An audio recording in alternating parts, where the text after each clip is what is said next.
This beggar girl unmasks a nanny plotting to kill a millionaire's son, but then something worse happens to her. Please rate my story from 0 to 10. Your opinion is very important, and subscribe to my channel to support my work. I'm counting on your help. The scream sliced through the hot afternoon air like a sharp blade, echoing through the cobblestone streets of the historic town of Harper's Ferry. The widowed millionaire abruptly stopped on the balcony of his luxurious condo, nearly dropping the coffee mug he held. It was always at the same time, always with the same desperate intensity that made his chest tighten in a strange way. For 3 consecutive weeks, that sound had been coming from the run-down clapboard house across from his modern building, a 2-story structure with peeling blue paint that contrasted starkly with the elegance of his condo. The 52-year-old man, owner of one of the largest construction companies in the region, was used to solving complex problems in his business, but preferred to stay away from dramas that didn't involve his profits and investments. Especially after 5 years of living alone, since he lost his wife on a rainy night he preferred to forget. His financial assets had grown considerably since then, his stock portfolio yielding extraordinary dividends, but nothing filled the void that consumed his soul. Across the street, inside the clapboard house, the 4-year-old girl huddled in the corner of the kitchen. Her limbs were too small to understand why her aunt hated her with such intensity. The 38-year-old woman held a metal spoon that she had heated on the gas stove, her eyes bloodshot from the bourbon she'd been drinking since noon, fixed on the child trembling before her.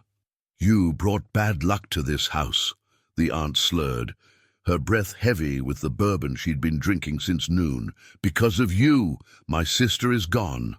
Because of you, I lost everything I had." The spoon came down hard on the girl's thin arm, leaving a red mark that would join the other scars that dotted her fragile skin. The child bit her lip to stifle a scream, having learned that sounds only increased the fury of the woman who had cared for her since she was orphaned. The aunt had worked at the local DMV until she was fired for constant absences caused by the addiction that consumed her. Now she survived on a small pension, and the little money she received from the government to care for her niece, an amount she spent mainly on booze. The girl closed her eyes and tried to remember her mother's soft voice singing that lullaby before bed.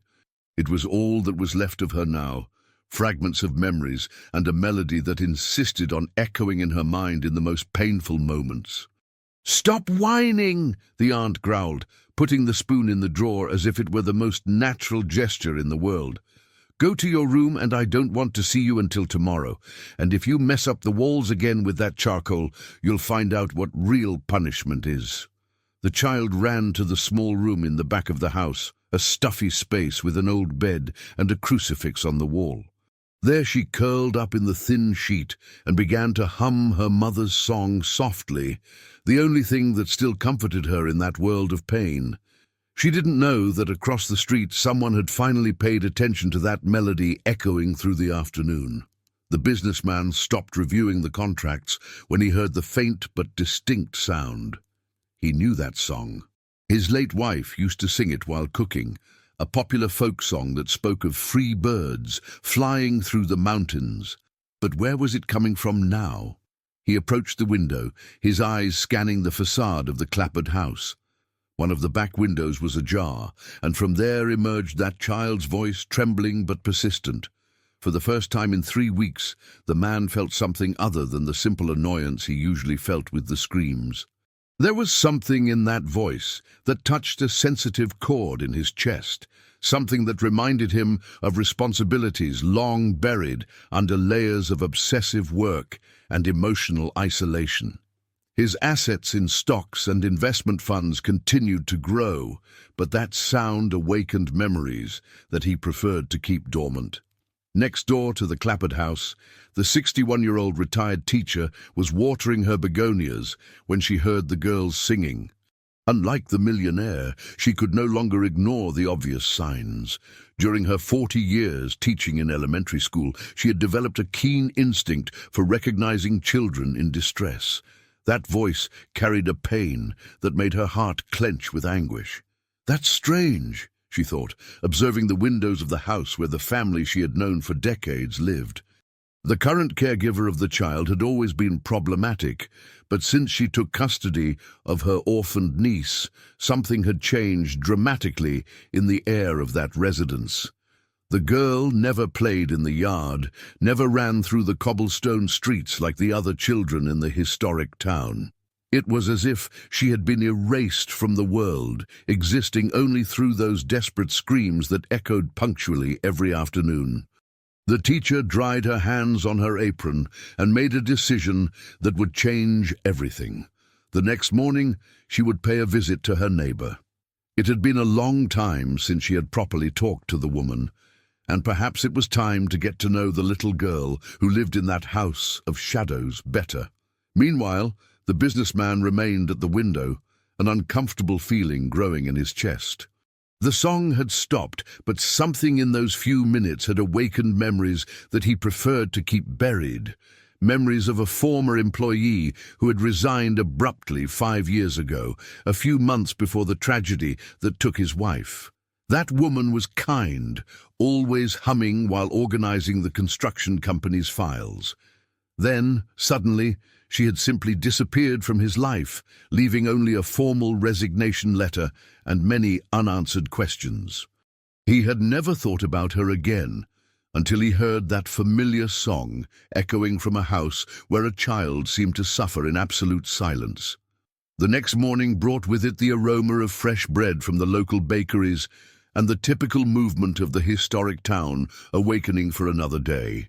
The retired teacher put on her best floral dress and combed her grey hair with extra care. There was something in that child's voice that didn't leave her in peace, an echo of despair that she recognized from her years as an educator. At 9 o'clock sharp, she knocked on the door of the clapboard house. The sound echoed through the silent interior until shuffling footsteps approached.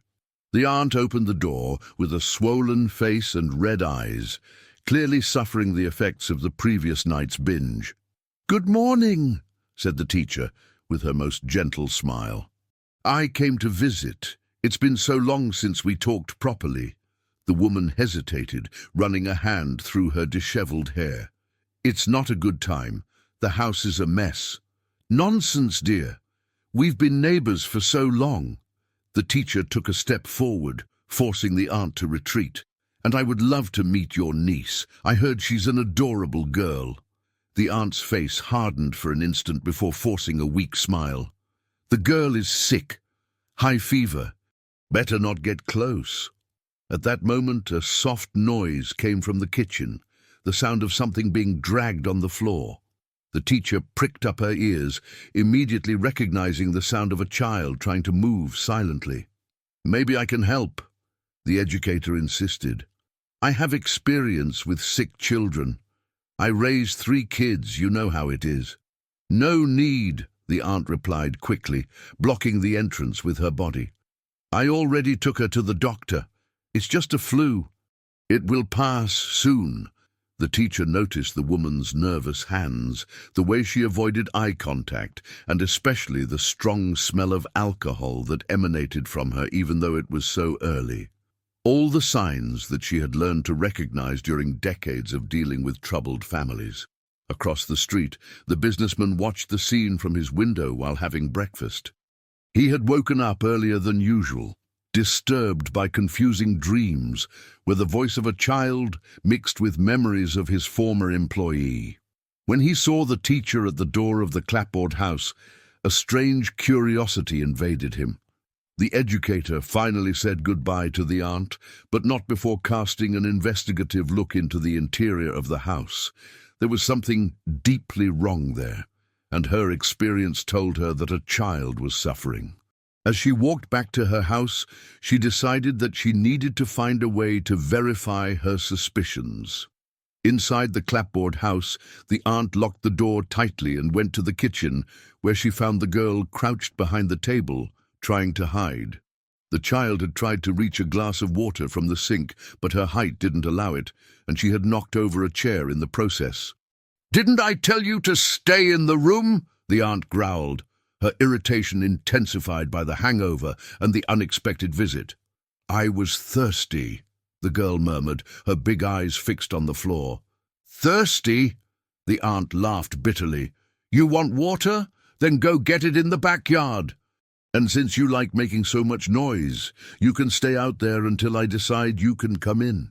The child went out to the small backyard, a space surrounded by high walls and dominated by a single apple tree. There, she sat on the ground and began to draw with a piece of charcoal she had found near the gas stove. They were always birds, small, large, some flying, others perched on imaginary branches. Each stroke represented her dream of freedom, of flying away from that house where pain was her only constant companion. The hours passed slowly. The aunt had locked the back door, leaving the girl in the yard under the strong midday sun. The child began to feel dizzy, but she knew that knocking on the door would only result in more punishment. So she began to hum her mother's song softly, the melody being her only source of comfort. It was this melody that reached the businessman's ears again. This time, he couldn't ignore it. There was something too familiar in that voice, in that specific song. He picked up his cell phone and, almost without thinking, began to record. He didn't know exactly why, but an instinct told him that he might need that evidence. As he recorded, fragments of memories began to fit together in his mind. His former employee hummed that same song while working. The woman who had been an exemplary employee until she disappeared abruptly. The woman who always spoke fondly about her little daughter. A girl named Impossible, the businessman murmured, his cell phone trembling in his hands. His former employee's daughter was named exactly the same as the child who was now suffering in the house across the street. The realization hit him like a punch in the stomach. The child suffering in the Clapham house was the daughter of his former employee, the kind woman who had worked for him for 3 years before simply disappearing. How hadn't he made that connection before? The man put away his cell phone and began to pace back and forth in his apartment. He vaguely remembered the employee mentioning family problems, a sister she didn't get along with, financial difficulties that constantly worried her. But he was so absorbed in his own problems at the time, the growing conflicts with his wife, the problems in the company, that he hadn't paid due attention. His investments in stocks continued to yield substantial dividends. His wealth grew monthly, but now he realized how negligent he had been with the people who really mattered. Now, 5 years later, his former employee's daughter was across the street, and from the sounds coming from that house, she wasn't in a good situation. The guilt he carried for the loss of his wife multiplied, now including the regret for not having helped when she clearly needed it. At 3 o'clock in the afternoon, punctually, the screams started again.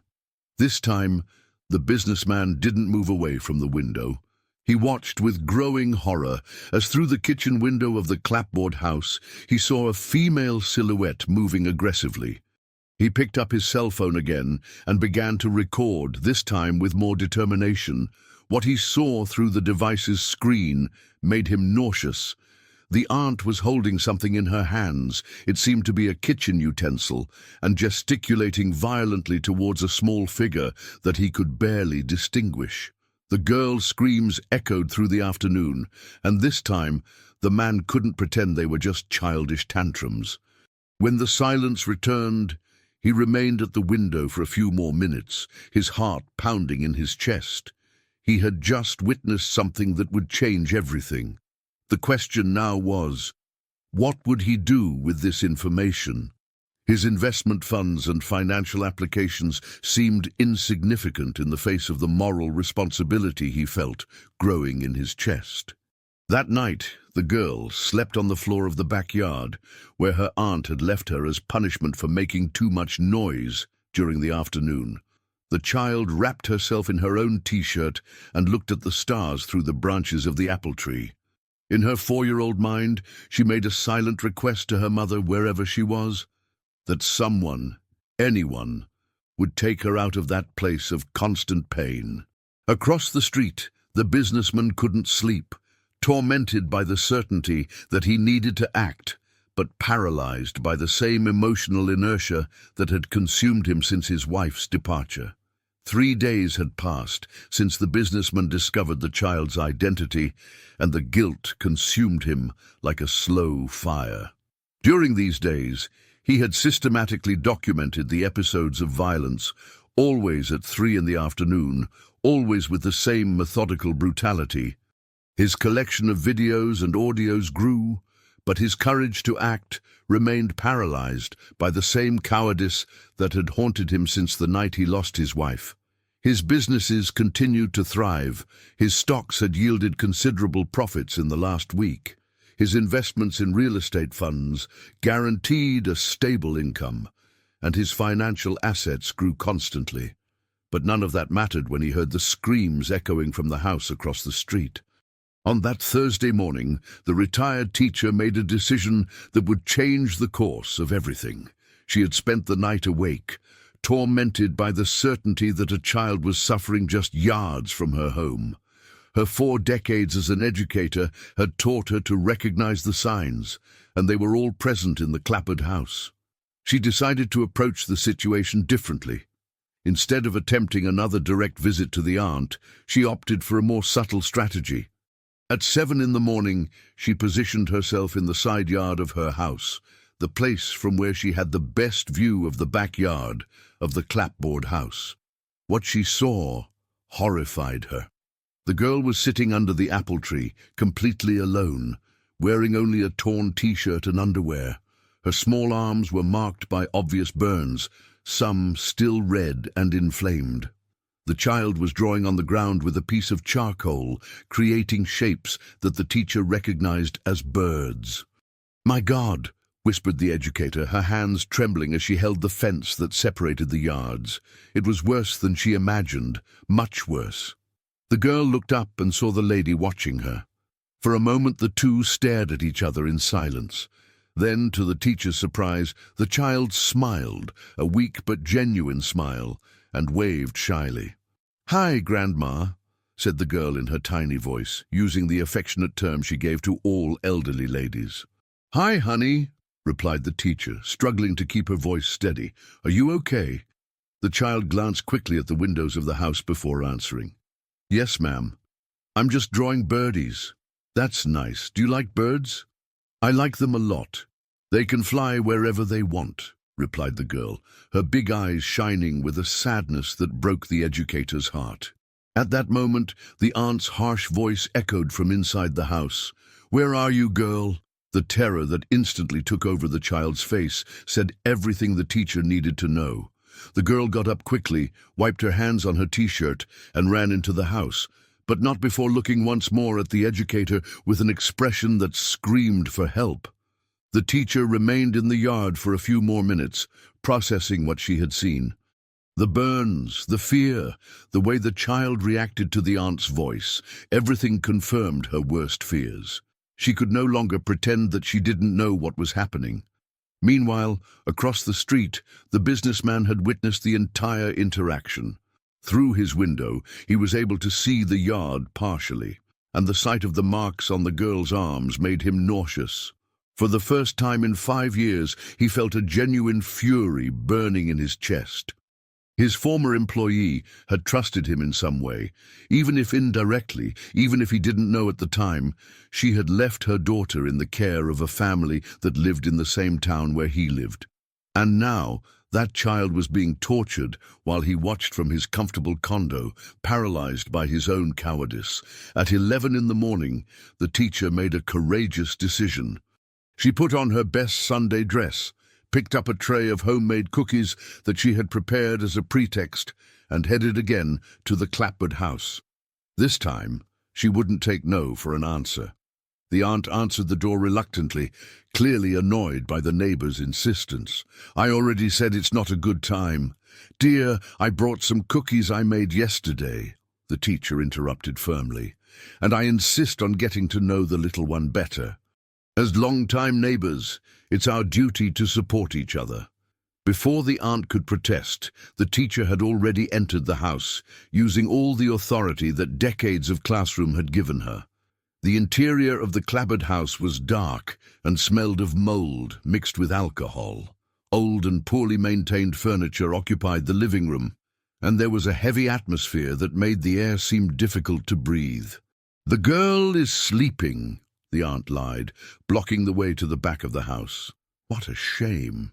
"Maybe another time, then," said the teacher, but her experienced eyes had already catalogued several disturbing details.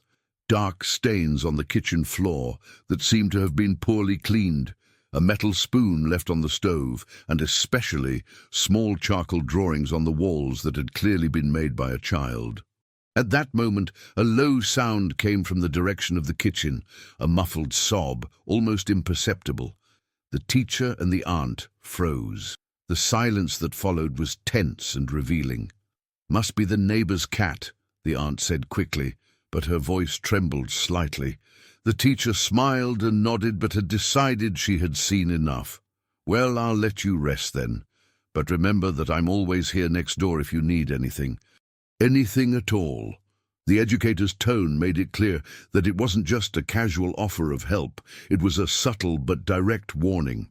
After the teacher left, the aunt locked the door tightly and went to the kitchen, where she found the girl huddled behind the gas stove, trying to hide. The child had cried when she heard the teacher's gentle voice, remembering the kindness she had once known. "You were making noise," accused the aunt, her eyes already shining with familiar fury.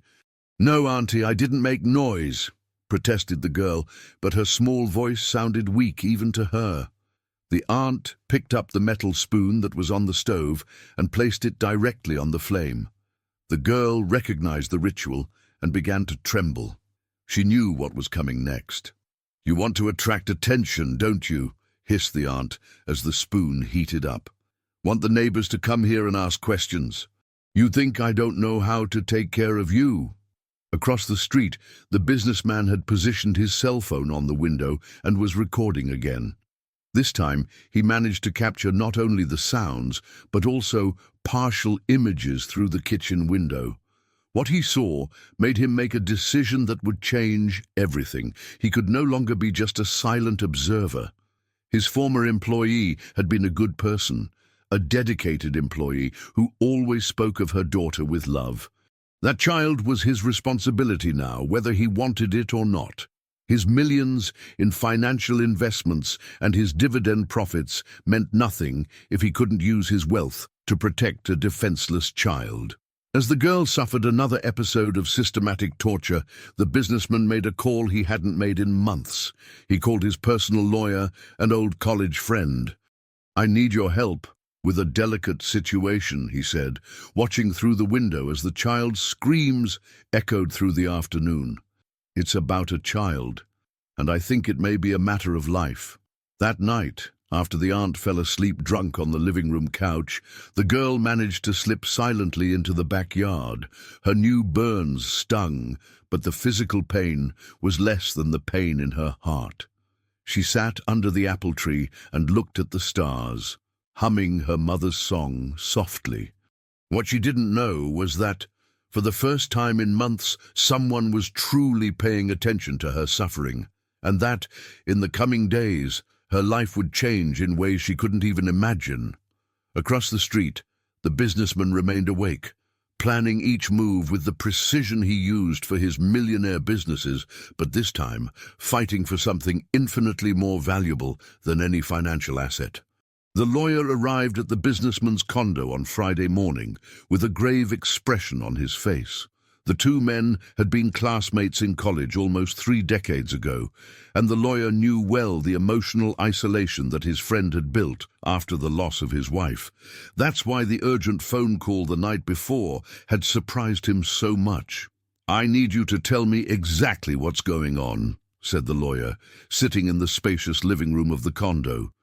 "You talked about a child in danger, but I need details." The businessman poured coffee and stood next to the window, the place that had become his obsession in recent days. "The girl who lives in the house across the street is the daughter of a former employee of mine. She is being abused by the aunt who cares for her." "Abused how?" asked the lawyer, taking a notepad out of his briefcase. "Burns, daily screams, neglect." The businessman paused, struggling with the words. "I have recordings, evidence of what's happening." The lawyer was silent for a moment, processing the information. "This is very serious. If you have evidence of child abuse, you need to contact Child Protective Services immediately." "I know," replied the businessman, running his hands over his face. "But there's something else. My former employee worked for me for 3 years.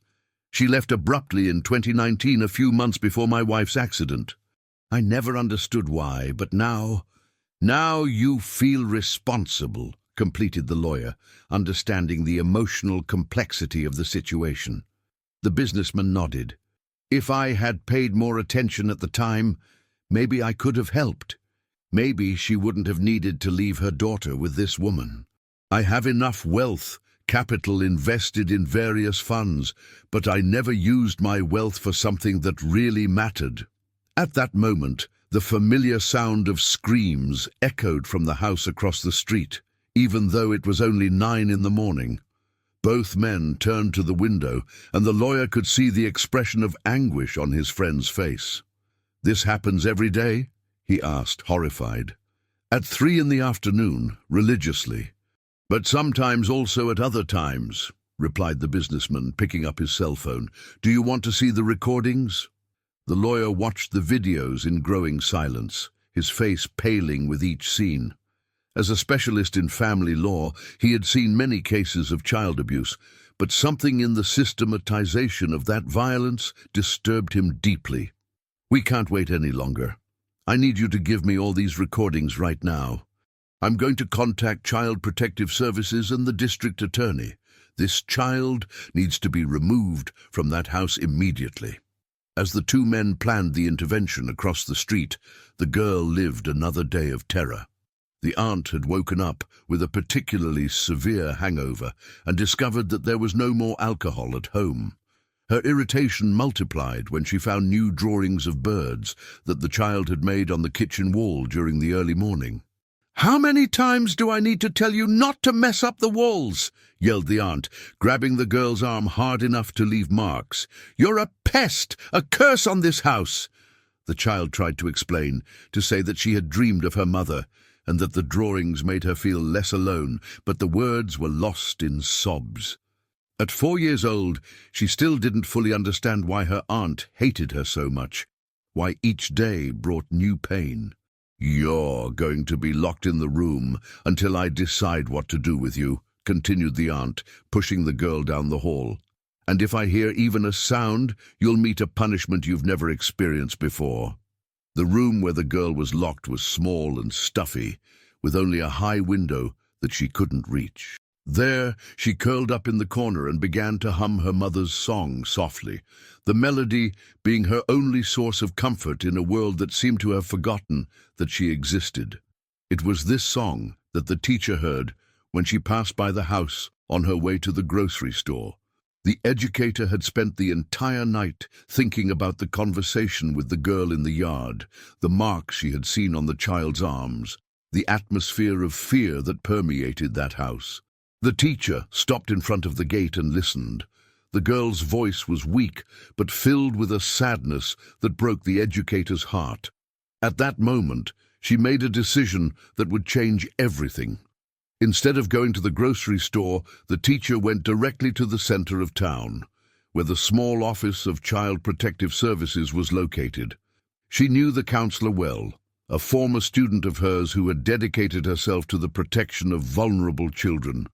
"I need to talk to you about a very serious situation," said the teacher, entering the office without ceremony. The counselor looked up from the papers she was analyzing. "Teacher, it's good to see you. What brings you here today?" "A child in danger. My neighbor. I'm sure she's being abused." The counselor straightened up in her chair, her expression becoming immediately serious. During her 5 years in the position, she had learned to recognize when a complaint was serious, and the teacher wasn't the type of person who would make frivolous accusations. "Tell me everything," said the counselor, picking up a complaint form. While the teacher was reporting her observations across town, the lawyer was in a similar meeting at the district attorney's office. The prosecutor listened attentively, while the lawyer presented the evidence collected by the businessman. "This is compelling evidence," said the prosecutor, examining the videos on the lawyer's cell phone. "I'm going to order an immediate investigation and request the removal of the child from the family environment." "How long will that take?" asked the lawyer, concerned. "With this evidence, we can act today," replied the prosecutor. "I'm going to contact Child Protective Services now." Thus, by a coincidence that would change the girl's destiny, two simultaneous complaints arrived at Child Protective Services on the same morning. The counselor was finishing writing down the teacher's report when her phone rang. "Child Protective Services, good afternoon. This is the prosecutor. I need you to make an urgent intervention in a house on Main Street. We have evidence of severe child abuse." The counselor paused, the pen suspended over the paper. "Is it the yellow clapboard house by any chance?" "Exactly. How did you know?"